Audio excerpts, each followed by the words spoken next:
Hi everyone, I'm Swift, and today I'm going to be talking about Lieutenant Nyota Uhura from Star Trek, her actress, the incredible people she has inspired, and why it's important to view older media with the time period it was made in mind. Space, the final frontier. When I was a kid, I wanted to be an astronaut. I loved everything space and could rattle off all kinds of astronomical trivia. Then I learned about the physical requirements to both qualify as an astronaut and to deal with once you got up there, and 7-year-old me sensibly decided to just admire the stars from afar. Star Trek was a big part of my love of space, and if Starfleet was real, I would have joined in a heartbeat. When Lieutenant Uhura first appeared on Star Trek in 1966, no American woman had been to space, and certainly no African American woman, or man for that matter, had been to space either. The first African-American man to go to space would be Guion Bluford in 1983. The first black woman would be Mae Jemison in 1992. Mae grew up watching Star Trek and directly credits Lieutenant Uhura as one of the key inspirations for her becoming an astronaut. And to me, that's everything. That is why it is so important for fictional media to have diverse casts, so that a little kid can see themselves in a character and be inspired to do the incredible. With the removal of countless resources and articles on women in NASA, as well as other fields and organizations that has occurred in just the past few weeks, this video was difficult to put together and seems more important than ever. The accomplishments of women should not be ignored just to make a man feel better about his own. The fact of the matter is that women, especially women of color, have fought for recognition in the sciences, and to ignore that fact is to erase history. In celebration of Black History Month, we have so far shared 2 different black women in media.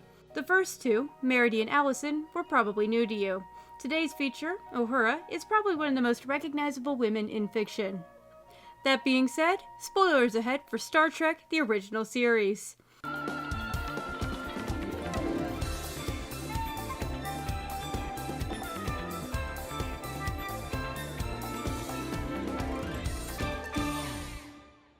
Played by 3 different actresses across almost 60 years, Uhura has a long legacy and has broken many boundaries.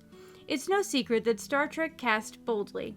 While Captain Kirk may be a blonde white man, a lot of his crew weren't like anything seen on TV before.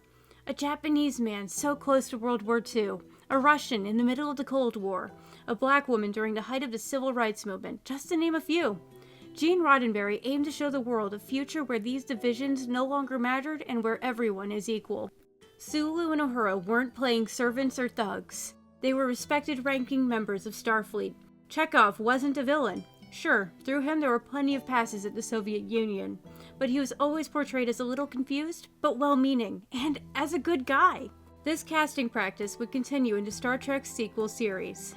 Today's video is about Uhura as seen in the original series. Played by Nichelle Nichols, Uhura is named after the book Uhuru, which Nichols was reading while the character was being finalized. Uhuru means freedom in Swahili, and what a perfect name for her to have. Like a lot of the non-Kirk and non-Spock characters in the cast, her backstory wasn't gone into in the original series. Her name Nyota, which was commonly accepted by fans as her name, wouldn't be canonized until the 2009 movie. Extended canon tells us how she is Bantu, how she's always been gifted with language, and how she lost her family in a shuttle accident.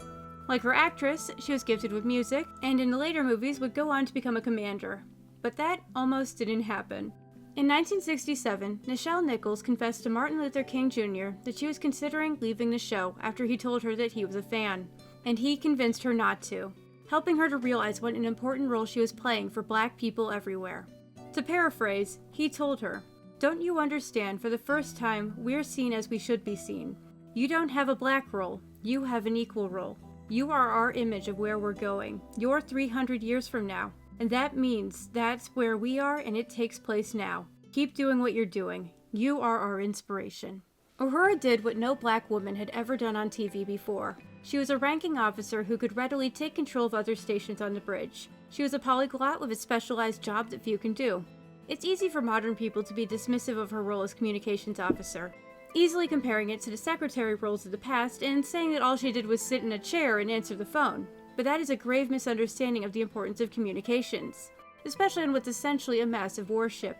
We have to remember that Star Trek was written in the 60s, and while it did a fantastic job at imagining some future technology, the full extent of computers went well beyond it. In the 60s and up through the 90s, phone jobs and similar had to be done manually with complicated switchboards. If someone wanted to call another country, someone else had to manually push a button to make sure it went to the right place. Stereotypically, the switchboard operator was usually female, but not always. My dad did it in the 90s. However, Uhura's skills went well beyond switchboard operation because she is the communications officer on board a massive ship. She handled all communications for the Enterprise. We're talking between decks, outside communications with both hostile and friendly forces, relays between other ships, warnings, supply messages, the works. Not unlike the real warships that were at sea at that very moment in Vietnam, where these roles would be performed primarily by men.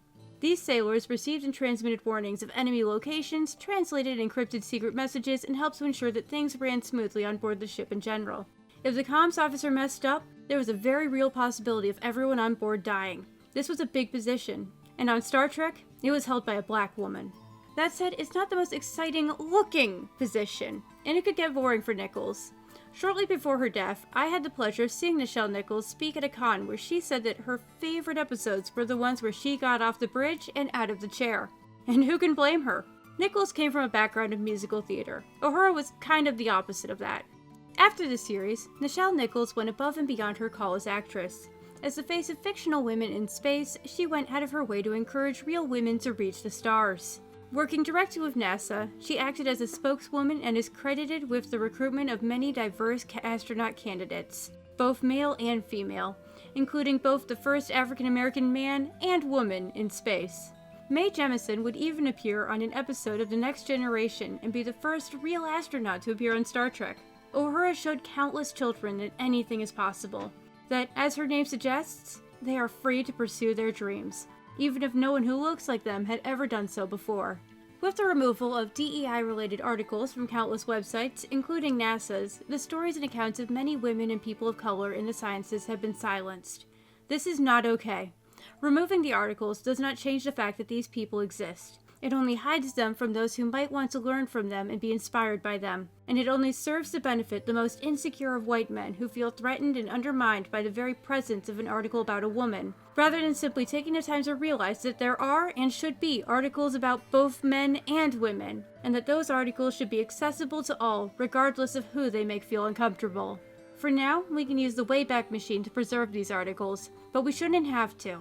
Historical accounts of real people isn't DEI. It is our shared American history, and it should be restored.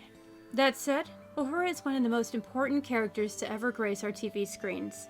Her character may not be as layered or complex as some of the others we've talked about, but it doesn't have to be. She is an icon for black women everywhere. Sometimes representation is as simple as having a character be in the room and treated the same as every other character. The best representation is almost always an equal role, and Uhura is just that. And because she has been able to inspire multiple generations to look to the stars, to boldly go where no one has gone before. So, what do you think? Is there a woman in media who inspired you? Who would you like to hear us talk about next? We look forward to continuing to share with you a year of strong women. Next week will be the final woman in our celebration of Black History Month. I bet you can guess who it is from the silhouette. We can't wait to talk about her. If you liked what you saw and would like to see more, consider buying us a Ko-fi with the link below. And also, please be sure to let us know by commenting, and subscribing. We super appreciate it. See you next time, and thanks for watching.